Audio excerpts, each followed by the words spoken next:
So welcome and thank you for reading or watching the WordWrite blog. This month we are going to be delving into thought leadership, and I wanted to use this opportunity to kick it off.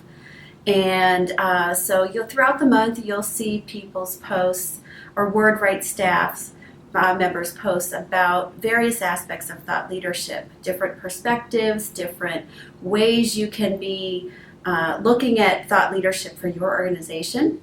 And so to kick it off, I wanted to provide 3 things you can be doing now to get started with your thought leadership effort. And the first thing that you really should do, if you don't already have one, is establish a blog that is housed on your website. This is important for a number of reasons, but first and foremost, it helps you keep your website active and fresh for Google, and your blog is a way to establish yourself as a thought leader in your industry or in your area of focus.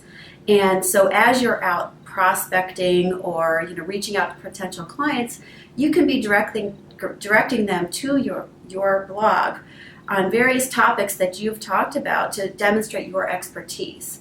One thing you don't want to do is write your blog posts in a way that is completely self-serving. What you want to be doing is establishing yourself as an expert in various aspects of the business in which or the industry in which you work. The next thing that you could start doing now is utilize LinkedIn. LinkedIn, if you're not familiar with, but I'm sure you are, is the business-focused social media platform. And it's a really great resource to connect with people you've worked with, people you'd like to work with, have conversations. And one of the new things that LinkedIn has done is they've provided an opportunity for you to publish content in which people will see when you've put something new out. It will show up in their feed and in their notifications. So think about utilizing LinkedIn to not only publish content that could be positioning you as a thought leader, but then also using it to engage in conversations with people in the same areas of focus or in the places where your prospects are communicating. It might be groups or various discussions that are happening. So you want to be really active in LinkedIn. And then the next thing that you might want to consider doing is, if you're comfortable now with your knowledge of your industry and what you might be able to share, consider setting up some informational interviews with key media in your area or in areas where you do business. You might start by setting up a meeting, just an informational meeting with a reporter at the local business journal or with the business editor at the daily paper. And oftentimes those reporters are looking for contacts and resources for articles that they're doing in the future.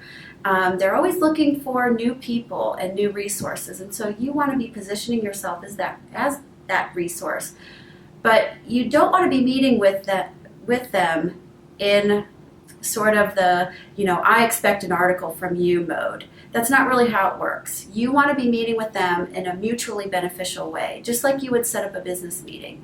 You don't want to be totally selling them on you. You just want to be meeting them and establishing a conversation so that they will think of you when they are doing a story that might relate to your area of focus.